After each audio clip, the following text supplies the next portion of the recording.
Jar Jar Binks. You are listening to Behind the Lens. And yes, you are listening to Behind the Lens. Welcome back for another week. I'm Debbie Elias, film critic, creator, and host of Behind the Lens. You can find my reviews and movie reviews and interviews in over 140 places, print and online around the globe. But every week, you can find me right here on Adrenaline Radio at 11 a.m. Pacific, 2 p.m. Eastern Time, along with my trusty sidekick and cohort in the engineering booth, Brian. Hello, Brian. Good morning. And how are you today? I am doing fantastic. Well, good. It was a good weekend. It was. It was a great week of football, great week of movies. Disney, we found out what the Rogue One Nissan vehicle looks like. Yes, and I guess we'll talk about that during the Star Wars countdown, but that was fun, and we're close to the movie. Yes, we are. It's basically here. We'll do that in a minute.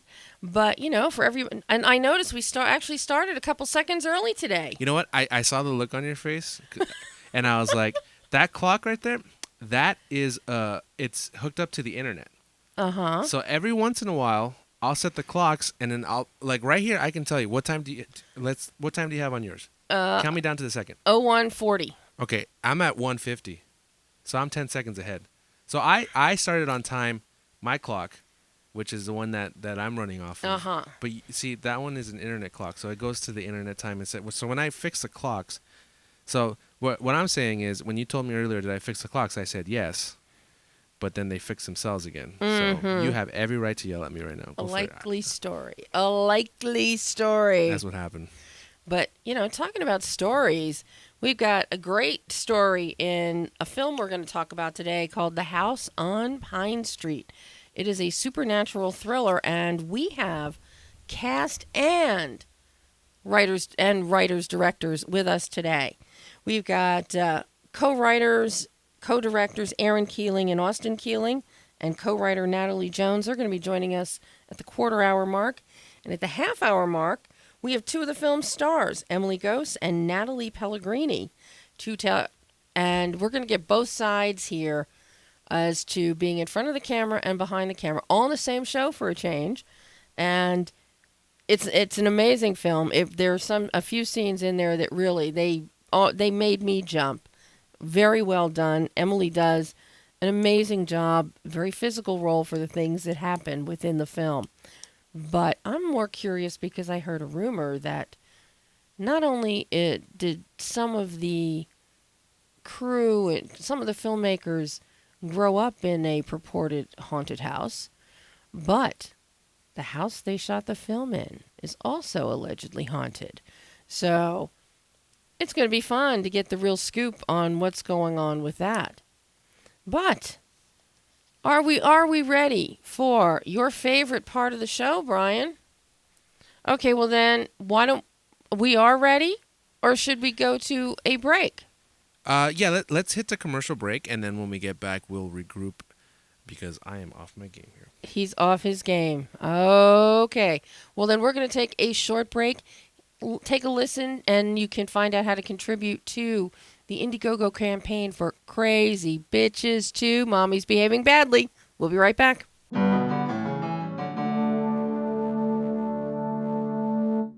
See, I told you we'd be right back, and we are. Again, welcome back to Behind the Lens. I am Debbie Elias, and with me is my trusty engineer, Brian. Are we all set in there for your favorite part of the show, Brian? We are set for sure. And I should give you a proper introduction. You should. That's what I've been doing all weekend. But we are ready. It is time for the Star Wars Countdown. If my father built this thing, we need to find him. All right. How many do I need? I just like one part. They are requesting a call sign. It's Rogue One. Oh, that's all I wanted to hear. And maybe a little bit of Darth Vader breathing. But yes, there was a new trailer today. That was a surprise. I did not know that was coming. Yeah, that was from EPK.TV. Yes. If you're not in the know, then you don't know. But now you know. Okay. Go ahead. Okay. All right. So Star Wars. We used to do this one backwards, but now we're looking at Rogue One since it's so close. I don't look at this until Debbie gets into the studio and she asks me to do the segment. So We are 24 days away, 12 hours, 53 minutes to go until the drop of Rogue One. And again, my only complaint is, where are the pre-sale tickets?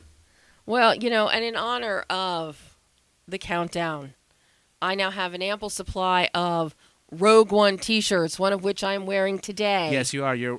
If I'm looking correctly, you have one of the new Shock Troopers. Yes, I do. As well as the classic Stormtroopers. And Yes. I can't see who's on the left-hand side there. No, We have the Death Star. Well, no, there's like a he looks a little bit different from the original. Yeah. Well, we're gonna find out when the film debuts, aren't we? And you know what's cool is it's fun to go back to it, because we had a new unique look of the Stormtroopers with the new film, but now we're going back to The retro. the retro, and it's fun to watch this new retro. Now it's going to be like, okay, now these Stormtroopers are going to look brand new, because they are brand new. Right. They're supposed to be the Galactic Empire. They're supposed to be like this big funded company instead of like the Rebels, or before the Rebels, obviously. Right. Well, the Rebels are here, but I But can't wait to see that's this. the interesting part, because we've already seen from A New Hope on, we've seen everything propel forward, and now we are going back to the Genesis, and to see what the Imagineers are coming up with for this film that will take us back, to a time, to just before we all fell in love with the Star Wars universe. I'm really curious to see everything that is unveiled with Rogue One. And what day again is that opening? That is opening on December 16th.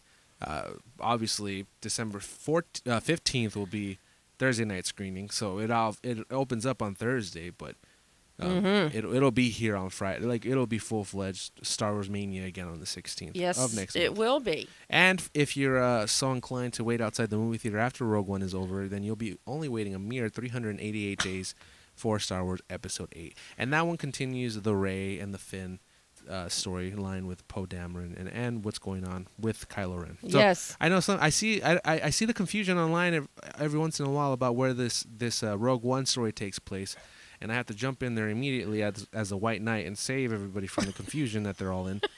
But so Rogue One will continue the story. We'll start the story. So Rogue One will be like the first movie, if you want to put it in chronological order. True. It'll be the first Star Wars story told, as of right now, through film.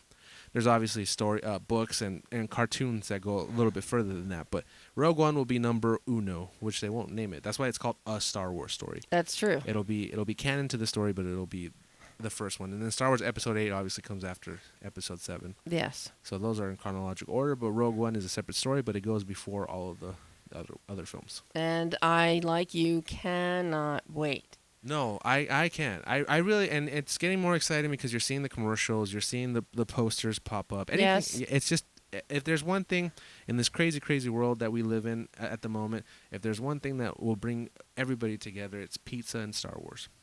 And popcorn. And popcorn. And okay.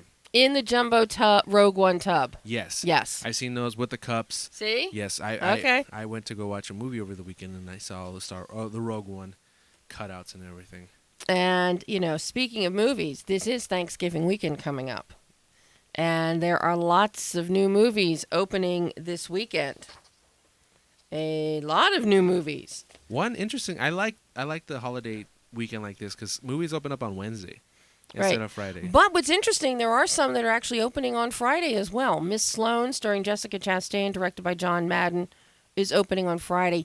And a really fantastic documentary called Mifune, The Last Samurai, a documentary from Steve Okazaki on Toshiro Mifune, one of the most iconic actor to come out of Japanese cinema, Kurosawa's longtime collaborating partner and actor.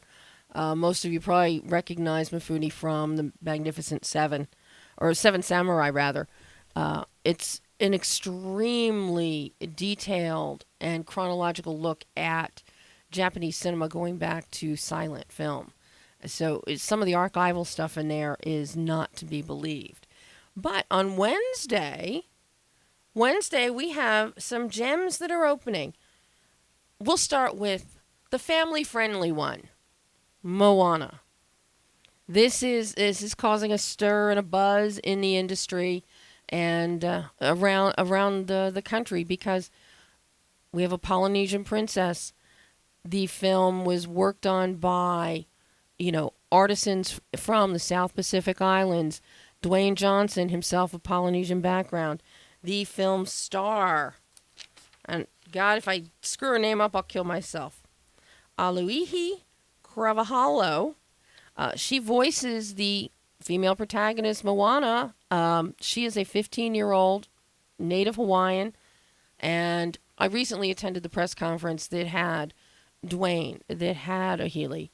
The directors, Ron Clements, John Musker, along with this guy you might have heard of, Lin-Manuel Miranda, who actually wrote many of the songs in the film, along with the producer and a couple more people.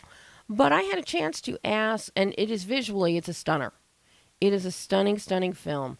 Once again, Disney dazzles with their visuals with Moana, really celebrating the aquas, the blues, the textures. Kudos to the cinematography and the lighting because they actually pull out the polarity and pull back on the reflection to allow the true colors of the blues and the greens to come through of the water and make it a character unto itself. And in that vein, I asked Ron and John about the technological advances since their last water adventure, The Little Mermaid. Well, first of all, congratulations to all of you. The film is very, very, pardon the expression, shiny. It's a beautiful job. John and Ron, I'm so glad that the sea called you back again. We did get called back. Yeah, the sea was beckoning us, and we responded. And with that in mind, I'd like to ask you, since your visit with The Little Mermaid under the sea, what has happened with technology that allowed you to now make the water an actual three-dimensional character within the film? Well, someone asked us, could you have done that when you did The Little Mermaid? And the answer was, well, no, obviously. But actually, even 5 years ago, I think it would have been much harder to do it. It's the technology just keeps developing all the time. And we knew pretty early on, when we were in the islands, people talked about the ocean as if it were alive. And they caressed it, and they had these personal relationships with the ocean. So we knew we wanted the ocean to be a character in the movie. We knew we wanted to have this lava monster in the movie. We didn't know how to do it, and we talked to a lot of very smart people and they didn't know how to do it either. They were saying that this is like going to be really, really hard, but we think we can figure it out before the movie needs to come out, and they did. So it was actually, there was sort of groundbreaking technology in this movie. There are a lot of things in this movie, even including what was done with the hair, Maui's hair, Moana's hair. There are things that were really breakthroughs in technology. And hand in hand with the beauty from all of the technology and the visuals and the animation is the music. As I said, Lin-Manuel Miranda. Some spectacular stuff. 2 songs in particular I think you will totally enjoy. You're Welcome, which you get to hear Dwayne Johnson sing in this film. And at the end titles, you have a rap version from Lin-Manuel Miranda. And there's another song called Shiny, about one of the stars of the film, an undersea oversized crab, voiced by Jermaine Clement, who likes to adorn his shell with shiny things. Both of those are real standouts, so parents get ready. I think your kids are going to be singing a lot of Shiny and You're Welcome. But it's fun, it's exciting, it's a seafaring adventure on many respects, and it's about embracing and finding who you are. It's the script by Jared Bush, very well done. So I can't recommend it enough. It is perfect for families this holiday weekend. But right now, we have on the phone another holiday movie we'll get to at the end of the show, Bad Santa 2, which is my favorite. But we're going to, right now, we have with us the fabulous, we have Aaron Keeling and Natalie Jones with us. We also have Austin Keeling. There's 3 of us on the line. Oh, my God, you're all there together. We're all here. Yeah. Woohoo! How fabulous. Hi, guys. Hi. Welcome. Well, Thank you so much. This is The House on Pine Street. Oh my God. Oh my God. Is that a good? Oh my God. It is a very good oh my God. I totally, thoroughly enjoyed this film. And what you put poor Emily Goss through, how could you? How could you? Oh, I'm glad you liked it though. I mean, it is, you're on the edge of the seat as this supernatural ghost story is unfolding. You've got real scares in there. But the first thing I got to find out from you, because your lovely publicist, Tim, told me, he goes, you know, some of them grew up in a house that was haunted, and the house they shot in was haunted. I'm like, oh, well, that's really cool. So now I have to ask, how many of the effects are effects and how many were actual hauntings? Well, unfortunately, all the effects were just effects. But fortunately, I'm like, no, that's fortunate. Yeah, well, I think real haunting stuff would have been cool, too. I would have been cool, but I would have run out of the house. I would have been out of there so fast. Yeah, but no, Aaron and I, we grew up in Leavenworth, where we shot half of the film in a house that was like 180 years old, and we lived there till we were 10, and we were pretty sure the house was haunted. We never had any apparitions, you know, like picking us up or throwing us around, like happens in the movie. But there were some definitely unexplainable things that were really creepy, and that was definitely an inspiration when we were kind of writing this. Then Natalie found the house on Craigslist, actually, the house that we shot in. Yeah. And it actually was a pretty creepy house. It was 160 years old, I think. And Natalie experienced a few things. Do you want to talk about? Well, it was mainly our sound guy. I think he was one who actually experienced it. Uh-huh. There were a couple times that he would say that he heard kids, and we had no kids on set when he said that. And then also there was a time when we were filming the scene in the basement where Emily and Natalie are in the basement doing the candle scene. Mm-hmm. And he looked at me and he said, hey, could you ask them to go stop talking upstairs because I'm picking up on the mic. So I went upstairs, and only the actor Taylor Bottles was upstairs, and he was reading a book. And I was like, please tell me you were just talking out loud or something. And so we went and waited outside because it was spooky for us. Oh, my gosh. So, you know, it's one thing to grow up in a house that you're sure is haunted. It's another to then turn that into your livelihood and make a movie. So how did you go about approaching telling the story of the house on Pine Street and where you came up with the idea for this?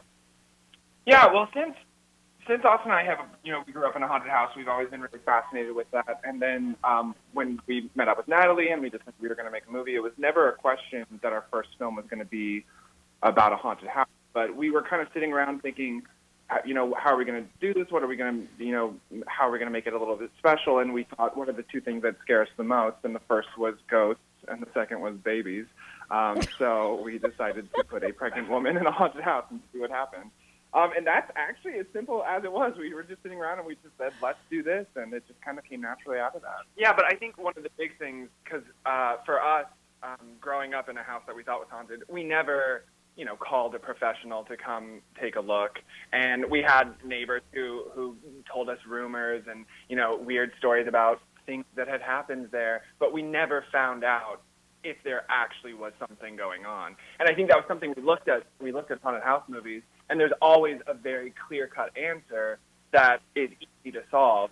And for us, living in a house that we thought was haunted, there was no answer, and it was much more ambiguous than a lot of times what movies portray. So that's kind of something that we wanted to keep in mind and try to do with this movie, make something that was a little more real to life in terms of what a haunting might be.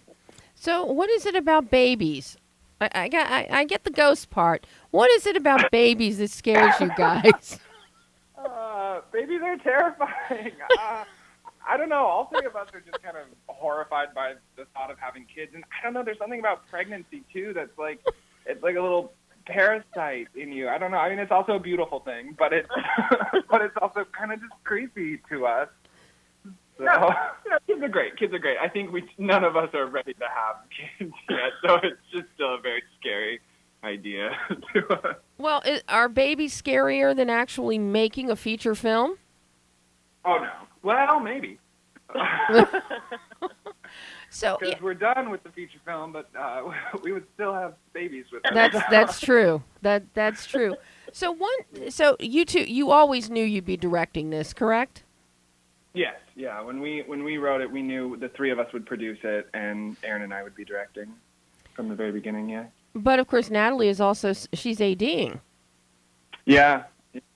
It was a very small crew, and we all kind of wore multiple hats. And I mean, that was one of the things. We were like, we're gonna make a movie, and we set a date, and we had the script, and we were like, we're just gonna do it. Mm-hmm.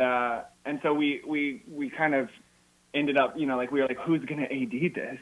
And Natalie was like, I'll do it. So yeah, it was a really fun time because we all actually, a lot of the crew and cast lived in the house that we were shooting in, and so we set one room aside that we weren't filming in, and we had bean bags, and mattress pads, and bunk beds, and it was just like a big cuddle puddle kind of, and it was a really interesting shoot. It was a lot of fun. Well, and of course, I also understand you had no shower in the house. Yeah, I guess just because the house was so old, there were 2 bathrooms, but only one of them had just a bathtub. So we kind of had to make our own shower, which I don't think that we were prepared to do that. We thought we were, and we made it happen. Then a few days into the shoot, it started leaking into the floor below it. So, never make your own shower, I guess. Yeah, get a real plumber. Oh, my goodness. So once you find this great house, Natalie, and you've got your script and you're ready to shoot, because it's a ghost story, supernatural, and there's stuff that's happening in the real world, how do you go about designing the production? And are you shot listing, because you use accoutrements that are in a house with a lot of these effects that you're doing and a lot of the haunting with lamps and cribs and furniture and things. So you've got to find all of that and not worry about it getting broken. Yeah, we got really lucky in the sense when we found the house on Craigslist, we had kind of hit like a stopping point in the script. But then we found this house on Craigslist, and it was amazing. We were able to kind of cater the script to the house specifically. And the guy that owned the house, his name is Frank. He's amazing. He let us use a lot of stuff that he had, but there were also just like a lot of people that let us borrow a bunch of set pieces, and that we had to try not to break. Yeah, the breaking thing was definitely the scariest. But it was we had a stunt coordinator come in from St. Louis actually, and he was really experienced. So like some of the more kind of effect heavy scenes, we really mapped out. We had them shot listed, and we did a lot of rehearsals. And but yeah, we were lucky. Frank, the owner of the house, he let us paint the walls. He let us drill holes in the walls for the wire sequences and stuff like that. He actually, there's a scene where a window breaks. He came to the house with a ladder and actually like used the ladder to ram into the window and break it himself. He was like, I want to do this. So he was a really cool guy. We got really lucky with that house. Wow. And that's one thing I was going to ask, because color it's important. At first blush at House on Pine Street, I don't think people are going to realize how important color is. But with what the paint colors that you've chosen, especially in the baby's room, and then with the different lighting that you use, we really get a sense of, changes within the haunting tone of the room. And I thought that was really a nice touch and attention to detail on your parts. Yeah, our production designer, Monique Thomas, she came in with this idea, and she pitched it to us of this color scheme. And sort of she chose a color for the house and for Kansas, kind of, the idea of this one color to represent that, and then another color to represent Jennifer. And just the way she played it out in the costuming and in the paint choices and some of even the props, and just the way that those two colors started diametrically opposed to each other, then sort of combined. I was amazed when she came with that idea, and it turned out so nicely. It is very subtle, but people who pick up on it, I think it adds a lot to the finished film. I mean, because that really helps intensify what Emily's character, of Jennifer is going through. And it allows you, through your camera work, through your editing, Austin, great job with the editing, because Thank you really help create a sense of ambiguity, and we are wondering throughout the film, is she going crazy, or is something really happening? And a lot of that is thanks to some great performances also from Taylor Bottles and from Kathy Barnett. Yeah, we got really, really lucky with all of our actors. We were just blown away by the talent that we found. Both Natalie Pellegrini and Emily we met in Los Angeles, and so they flew out from there. But everyone else was local to Kansas City, and yeah, we're blown away by everyone that we found for the film. We're so happy. So what would people say to you when you gave them the script to read? Were they anxious to do a story in a house that is purportedly haunted? Well, or did you leave that part out? Yeah, well, we didn't really tell them that it was, we told them it was an old house, but we had spent, I think, about 2 weeks there before anyone else came, and we assured them that we hadn't experienced any ghosts, any full body apparitions or anything. So, but no, Natalie Pellegrini is terrified of horror movies, so when she flew in, like every creak and every flickering light, she was like, "It's a ghost." So. And you put her in a dark basement. Yeah, we actually ended up shooting that scene during the day and just did it day for night because she felt more comfortable being in the basement during the day. Well, that was very accommodating of you. I can't believe she agreed to do it. Well, look, I'm painting this picture that like Natalie was terrified, but in all honesty, me, Austin, and Natalie Jones, we're terrified of absolutely everything. I mean, any house we walk into, even if it was built yesterday, we're like, this house is haunted. Like, you hear a noise, and we're like, it's a ghost. It's definitely a ghost. So I don't know how we survived during the shoot, to be honest.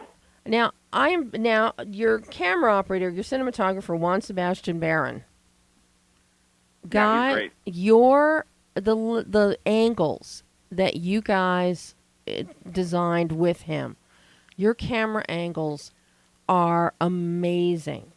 You go from corners in rooms to floor to ceiling. Your Dutching is outstanding. But the way you make use of the whole haunting spectral idea of a camera being up high and then shooting down 2 stories, absolutely stunning. Thank you. Yeah. How did you go about developing the camera style that you chose? Yeah, we went through with Sebastian through the whole script, and we kind of walked through every room. And we had a shot list, but we didn't storyboard. We kind of just wrote up a shot list and just walked through every location. And that was why we were so lucky that we had, we were living in the location that we had all this time. But the high camera angles, especially, that was something Austin came up with early on. We were talking about the idea of disassociation, like from your body. And so we were kind of talking about that in terms of the spirit and the ghosts in the house being this kind of idea of being removed from your body and watching yourself. And we kind of loved that idea. So we tried to fit a lot of those shots into the film. Yeah, I mean, wonderful metaphor that you carry it through consistently. I mean, once we hit... Your setup is great, but once we hit that 49-minute mark, you guys just explode as filmmakers. You just explode. I mean, it's fabulous. Absolutely fabulous. Thank you. Thank you so much. Well, I see that I have other lines blinking here with 2 of your stars. Would you like to stay on the line with them?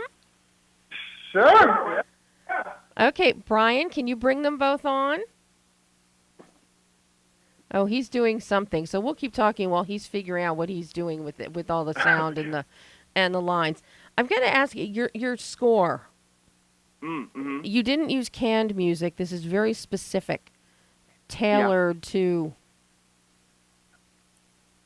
tailored to your story. How did you go about finding Nathan and Jeremy to come up with your score? Well, actually, that was a really fortuitous thing. I had known them, Aaron and I had known them from USC, but I'd never worked with them before. And we actually had a different composer signed on to the film from the beginning, and we had to, some things came up and he had to drop out, and we had 2 weeks until our premiere date to get this score. And we contacted Nathan and Jeremy. They loved the film, and they worked for 2 weeks, day and night, and churned out this original score that is amazing. We were so blown away. And they did it in 2 weeks, which is crazy. I mean, were there any notes that you gave them as to things that you were looking for? Well, yeah, and it was they were very collaborative, and so we gave them notes. We sent them some. I had put in the edit some temp music, so I sent them my temp cues to kind of give them an idea of what we were looking at. But then we spent a lot of time on the phone. I actually got the chance to go and meet up with them in Los Angeles and go over each cue one by one to know. But it was just this idea of unease, kind of a slowly building dread, and something that even if it wasn't on the nose, it wasn't something that was like at the forefront of the scene, something to keep the feeling off kilter and kind of uncomfortable throughout was the main direction there. No, I love the score to this. It's very, it has an individual style, and I really like that it stands out and it doesn't sound canned like so many supernatural and horror films do. Beautiful job. And now I think there are two people who have joined us that you may know. Emily Goss, are you there? Yes, hello, Emily Goss. Natalie Pellegrini, are you there? I am. Hi, everyone. Hey, guys. Your writers and directors and producers are on here with you, girls. Oh, that's wonderful. How fun. I've been secretly listening to, I think, for the past minute and a half or so. Talking about the score. About how amazing our film score is. Unbelievable. Yeah. Well, there are a lot of amazing things about this film, and both of your performances are right there. But I got to ask Emily first. You know, how much torment did your body go through with this film? It was very physical. I would not describe it as torment, but it was very physically demanding. In particular, there is a certain sequence that, for which we had a stunt coordinator, and that was grueling. But I grew up playing soccer. I started out doing theater. I love to use my body when I work. Mm-hmm. Well, you certainly got to do that here. Yes. And you got to be pregnant. I'm sorry? And you got to be pregnant. I did. You know, when you got the script for House on Pine Street, what was your first reaction? I loved it. It was so thought-provoking. Jennifer, in particular, really struck me. I'd never encountered a heroine like her before because she's not much of a heroine. She is not likable in the traditional Hollywood sense, and she doesn't care. She fights for what she believes in, and she wants what she wants, and she doesn't apologize for it ever. So as soon as I started reading the script and got to know her, I was instantly hooked. Yeah, and what about for you, Natalie? Especially since I understand you don't like ghosts and horror movies. Oh, that's been discussed already? Yes. I kind of had a similar reaction to Emily about Lauren because I always want to strive to play strong female characters and people that I strive to be more like.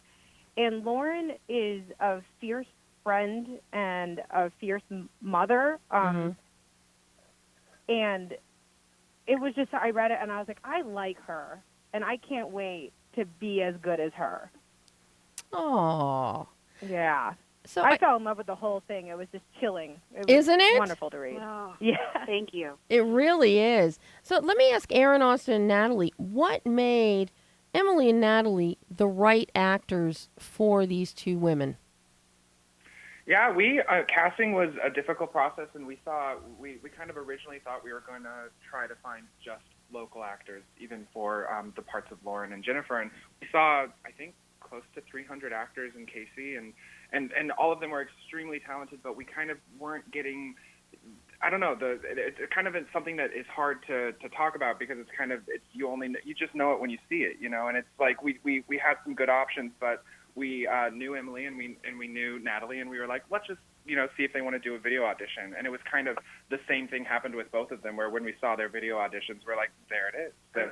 I think for me with Emily, her willingness to accept both the good characteristics about Jennifer, but also some of the less flattering characteristics about Jennifer, and how she was not questioning she wanted to throw herself fully into this complete person, and I think that was really impressive and something we didn't see with a lot of people. And Natalie just has this warmth and humor to her that I think is very important with Lauren, and we just knew right away when we saw that. It's like, this is the character, this is who we need to bring this role to life. And I think I think Lauren's character, Natalie's performance, really adds a nice fresh, like a breath of, of like relief from the tension. Yeah, Natalie, you do bring a lightness. We get to breathe for a moment and laugh when you're on screen. But you also, in your performance, and I don't know if Aaron and Austin intended this, but where we have poor Jennifer alone in the basement, gone down to shut the door after you've abandoned her and gone up to the living room, and you're sitting there with her husband Luke. There's also these moments, the way it's shot from Jennifer's POV, and your body language and performance with Taylor, that you also create some ambiguity as to, gee, is something going on with Lauren and Luke that might be, driving that wedge between Jennifer and Luke? I think that was an accident. It plays really well. I think Taylor is just such a wonderful person that in character it's hard not to be drawn to him that way and have a naturally good time when you're trying to get out of this dark situation with Jennifer. And I actually didn't realize we did that until I watched the movie, and I was like, oh, there might be something happening there. Mm-hmm. So it was totally unintentional on my part. I don't know about with Austin and Aaron if they did that behind my back, but yeah, it was something that we definitely I don't think we realized how big of a part it was going to play until we were on set doing it. We had discussed it and we set up those situations purposefully, but we kind of thought it would be a little more subtle. But we liked the way that it turned out, just the natural chemistry between Taylor and Natalie. It works really well, especially in that moment, because it's this moment where the two people closest to Jennifer are suddenly not on her side, right, and not on her team. And it's this really powerful moment where Jennifer kind of realizes, I'm alone in this. And I think it's one of the most kind of emotionally affecting moments of the film. It truly is. But then again, it's kudos to you guys and to Austin's editing throughout the whole film, raising all these situations of ambiguity that keep the audience wondering what's really going on with Jennifer. And then, Emily, you play that so well with such emotional conviction. Thank you. Is it difficult to get yourself into those moments of frenzy where you think you're spiraling out of control? Gosh, I wouldn't say it was particularly difficult. Our environment on set was so supportive and so professional, and the order in which we shot the film, we shot essentially in chronological order, really helped build that, so I could feel the natural progression of desperation as Jennifer does, and I'm so thankful for the crew and the rest of the cast. Because as we see you, essentially almost descending into madness at moments. Definitely. It is, it's very powerful. You really convey that. Thank you. And I know that's not an easy place for actors to go to quickly. It does. Well, thank you. I mean, it's so funny. I think it depends on the actor. Since House on Pine Street, I have played a few women who have been battling with sanity, so maybe that's my niche. Uh-oh. Uh-oh. Did you guys know that you were typecasting her with this role? But, of course, Natalie, though, come on, how many people get to be a victim in Sharknado? Oh, that's a thing I did, too. Oh, my God. That was a wonderful thing that I owe mostly to a roommate who was just nice enough to have me be an extra, and I told somebody I wanted to die on the set. and that's how that happened.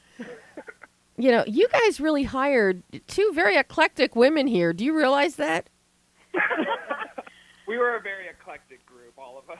It was a lot of fun being all of us together on set. Well, you know, in that vein, what is it about filmmaking that speaks to each of you? What is it that drives you forward, be it as a director, as a writer, as an actor?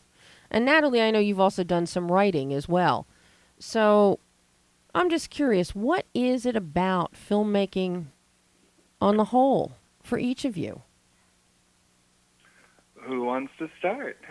I think you spoke first. Natalie, wait a minute. Yeah. Natalie Jones has been very quiet. I think Natalie Jones needs to talk. Go, Natalie, go.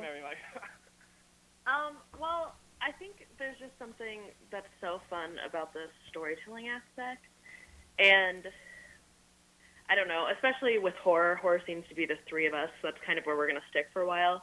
The level of fantasy that people will just watch and agree with no matter what you do, where you can't really do that with other genres without them really critiquing it. And there's something just really fun about the fantasy level and the make-believe that you get to do with horror specifically. Yeah, it's like heightened realism. It's like this, it exists in this world, the horror I'm talking about specifically, where it's like, you're playing it as if it's this real thing, but there's this element of it that's just like so out of place, and yeah, like you said, Natalie, you just like kind of roll with it, and it's like I personally, that's what my sweet spot is this kind of alternate reality, and the fact that you can go in and create this story that's grounded in such a real place and has such real emotions, but is heightened by this, very over-the-top supernatural kind of aspect, and you create this world that's so different than the world we live in, and I think that's so exciting that you have that possibility and that opportunity with film.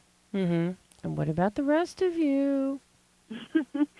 For me, I love the journey. I love all types of exploration, whether it's literally traveling to somewhere else like Kansas and getting to experience what life is like over there, or whether it's the emotional journey that you go on with a group of people with whom you're working closely for a period of time. I love the collaborative aspect of storytelling and filmmaking, especially being there all together in the moment, working so hard, creating a spark of magic, and then moving on. Mm-hmm. I love that. And I got two more of you to hear from. Is it me? Okay, I'll go. I'm a huge fan of fantasy and science fiction, which has that same kind of element of this is the world we live in, but something is different, similar to horror, but less terrifying. And for me, I love being in a different world, and as an actor, being able to be the person I would like to be in everyday life, like maybe a little more confident or outspoken, or won't let certain things happen, be the hero or the anti-hero, and play around with who you are in that situation. And also just building a world that is so unique in so many ways. And like Emily said, just seeing people come together who I didn't know a lot of the people on House on Pine Street before I showed up in Kansas. And then at the end of it, you made this family and this experience that is just irreplaceable every time you make a film. And it's such a unique feeling as an artist and as a human to be able to do that. And last but not least? Yeah, for me, especially as a director and an editor, filmmaking really kind of fulfills both of my very separate needs as a human being of being around a group of people and being part of a team, and then being alone. I love getting to have both sides of that, and I think it's so interesting, especially in the editing room, to be just one person, maybe two, working with these chunks of something that exists, and then thinking back to, oh, that shot, which I'm just dealing with now, there were 20 people there, who made this happen. And I think that is really, really just like something that fulfills a deep part of me, to be able to be on set with all of these people and create something and just be kind of like frantic, like we got to get this done, and then come to it later and have it there and just remembering, you know, wow, a lot of work went into this. But I don't know. I think for me, I think more as an editor when I'm directing too, and so there's something about the storytelling aspect of editing and just finding the film in the editing room that's really, really important to me. Because you're working with what I like to call low budget, no budget films, do you find it helps you, Austin, because you are an editor, to save some time on your shot setups and your shot selections because you have an idea where you're already going to be going in the editing bay? Oh yeah, definitely. There were a lot of times on set where we were running out of time, and Aaron and Natalie and I would get together and be like, and I would just let them know, you know, like we need these shots, but we can lose these because the edit will work without them. Mm-hmm. And that really did save it. And I think that's the thing. I've been on a lot of sets where there isn't an editor present, someone who's not thinking of it with an editor's mind. And a lot of times they lose, when you're losing time, they end up cutting shots that turn out to be kind of necessary for making it work. So I think it's really helpful to be on set with an editing mind and just know what is exactly necessary, what is the very minimum needed, especially on sets like this where time is everything and there's really not a lot of money involved. So I definitely think that helps. Now, you've done shorts.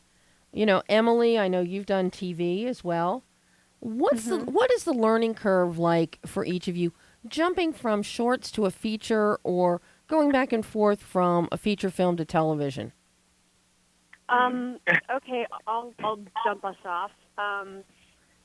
Independent filmmaking is the absolute best training an artist could ever receive, I think, because all of the odds are against you, and you have no time, you have no resources. Maybe you're freezing, or you're soaking wet, or your body hurts, but you don't have you don't have any excuses. You have to deliver. And so after doing a lot of independent film, when I started doing network television and everyone tells actors like, oh, don't expect to get more than 2 takes. Coming from independent film, I'm like, oh, 2 takes? Oh, that's great. So I love independent film, and I'm very thankful for all my experiences. Okay, well, wait a minute. If you get told for network television you don't get more than 2 takes, how many takes did Aaron and Austin let you have? I mean, I feel like we had all the time that we needed. There are some shots in the film that we only got once because they were very complicated and very long. But I think that Aaron, Austin, and Natalie ran a very beautiful set, and we had time to play. Mm-hmm. And what about? But Natalie kept us in line. Now, what about for the rest of you? You know, with the jumps from TV and shorts to a feature film. You know, I will say that this feature, the three of us, I don't think stopped to think about how hard or grueling it was going to be until after the fact. We shot for 19 straight days with no breaks, and at the time when we scheduled that, we didn't think about it. We were just like, oh yeah, like in our minds it was just going to be like this fun, the same way we would have treated a music video or a short film, where we were just like, yeah, we're going to do it, and this is how long it's going to take, and we're all going to sleep in a room, and it's going to be so great.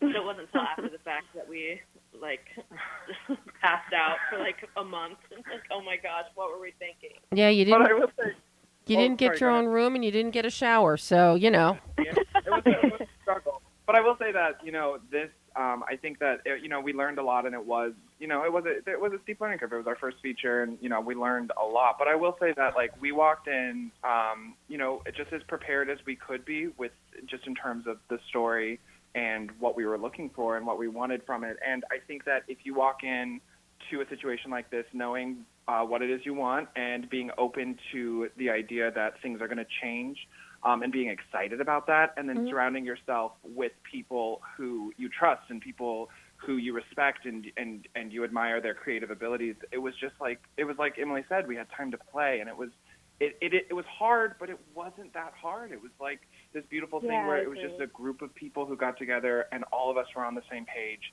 and we just created this thing out of the sand, and it was beautiful. It was a beautiful process. And you guys all know that not every feature film set will be this wonderful. It's a struggle to come to terms with that. Absolutely. I mean, you had the best of the best here. You get. Well, now you mentioned the word sequel. I want to mention the word sequel too, because the way this film ends, without giving away any spoilers, you could very easily do a sequel, either following up on the character of Jennifer or on the house. Any thoughts about that? We used to joke that we would make a second film where because Natalie Jones' father played Richard, the real estate agent, and he had such a good time, and we loved him so much. We were gonna do the House on Pine Street 2 for sale by owner, and have it be the trials and tribulations of him trying to sell a haunted house. But no, I think for us, we closed the door on this story, and it's not the happiest ending, but I think it's the right ending, and I think that we're done with the House on Pine Street, and ready to explore a new story. Well, you may be done with the House on Pine Street, but all the viewers out there, all the moviegoers, they can now get started with it, because you've got a DVD. Yes? The DVD actually is coming out in January. Okay. Right now it's just digital, but then there'll be a physical release in January. But digitally, you're on iTunes, Vimeo, Xbox, Vudu, YouTube, and PlayStation. And Amazon Instant Video, yeah. Oh my God! Is there anything that any platform you're not on, digitally? There's a couple like the Netflix thing. That's something that our distributors are going to be working on to coincide with the DVD release. But yeah, we're so excited that it's available in so many different platforms. It's so weird having it just be out there now that anyone can watch it. It's really cool. Well, guys, I can't thank all of you enough for joining me today on Behind the Lens. This has been so fun, and everybody should see this film. It is a great haunting film, ghost story, a wonderful look into, somebody going crazy because of being haunted. And all of you did such an amazing job with it. Thank you so much. Thank you so much. I mean, I want everybody to go spend money and actually watch this film. No, seriously, this is I could very easily see you guys one day entering into the Blumhouse cadre, because this is how you make a low budget, no budget, supernatural thriller. Well done. Well done, guys. Thank you. And thank you so much for having us today. Oh, I hope you'll all come back on the show again as you're doing other projects. Anytime. Yay. Yay. All right. Thanks, guys. I'll talk to you again soon. Thank you so much. Happy holidays. Bye-bye. Bye. And that was Aaron Keeling, Austin Keeling, Natalie Jones, Natalie Pellegrini, and Emily Goss, The House on Pine Street. How was that, Brian? I always get scared when we overload the phones like that, but everybody sounded great, and they were cracking me up because I was saying the exact same thing about babies and how scary they were over the weekend. So to have that same, and I know that's going to the beginning of the interview, but to have that thought emulated through another person means that I am not just a narcissistic, depressed person. Babies are scary. Yeah, well, and I saw the look on your face, and you were laughing in agreement with Aaron and Austin, so... But yeah, everybody, I can't, this is a film I do recommend. You will thoroughly enjoy it. It is above what would be called like a B movie. So, but going back to, we got a couple minutes left here, Brian. So I think we should talk Christmas. What do you think? Because it's never too early to get ready for Christmas. I think Christmas music should be played January 1st, 2000, whatever it is year, until the next year. Christmas music is a year-round tradition for me. I love Christmas music. Well, and something else that I love, that I was very excited about, is I picked up a copy of Rudolph the Red-Nosed Reindeer 50th Anniversary Edition is out on DVD and Blu-ray right now. everybody needs Rudolph in their life. Everybody. And even though I have the VHS, I really like the idea. The 50th anniversary collector's edition, we have extras of Rudolph Unwrapped, Sam the Snowman Sing-Along, Holiday Pop-Up Book, and Be an Artist. So I guess we can learn how to draw Rudolph. But this weekend, we do have my favorite Christmas movie to be released this year, Bad Santa 2. It is starring Billy Bob Thornton. He is back as the irrepressible Willie. We've got Tony Cox back as Marcus, and we have Brett Kelly back as Thurman Merman. So for all of you fans of Bad Santa that came out 13 years ago, they're all back. And now Kathy Bates is in the mix as Billy Bob Thornton's mother. And to see she and Billy Bob on screen again together since their days doing the film Primary Colors, it's an absolute joy. And it's a Kathy Bates you have never seen and may never see again. With tattoos, piercings, a mohawk, and wearing biker leather. It's interesting. But during the press day, I had a chance to pose a question to everybody. Director Mark Waters was the brave one who chose to answer it. So take a listen to what they had to say about the comedy of Bad Santa 2. First of all, congratulations. This is riotous, raucous, rude, crude, lewd, but over the top, hilarious, and filled with heart. Brilliantly done. And kudos to you, Mark, for pulling this off with this great cast. I'm curious, a film of this nature with the type of comedy, it's a double-edged sword. It may work, it may offend, but as we saw with the first one, this works on a universal scale. What do each of you think is the appeal of the comedy in Bad Santa 2? And you can hear a pin drop. Yeah, I mean, when I've showed this movie to like test audiences, they all say like, Willie is OG gangster, and he is just there's something about him that has like this immediate street cred for anybody because he says the shit we're all thinking, and he says it the way we wish we could say it, but we never do. And there's just an appeal to everyone that somebody's kind of cutting through it and giving you the real deal the way that he does. And what we always like to achieve is that kind of thing called a gasp laugh. If people first like, what? I can't believe they said that, and then they're laughing, and that means it stays in the movie. If it's just a gasp, if it's just offensive, then it doesn't really need to be there. So. And trust me, every piece of lewdness, rudeness, crudeness, and hilarity needs to be there. And, of course, kudos to Mark Waters on this one because a big part of Bad Santa 2 is that, thanks to writers Johnny Rosenthal and Shauna Cross, there was also scenes shot at the infamous SantaCon with 3,000 Santas. And I did a one-on-one with Kathy Bates, which you'll find on my website and other places later this weekend. And she said it was one of the greatest experiences of her life. She got to play with a gun. She got to run in a Santa suit on ice amongst all of these people. So she got to do a little bit of her own stunt work. So it's a fun movie. It is not for young children. Let me stress that. It is not for young children. But it is my Christmas pick of the Christmas movies that have come out this year.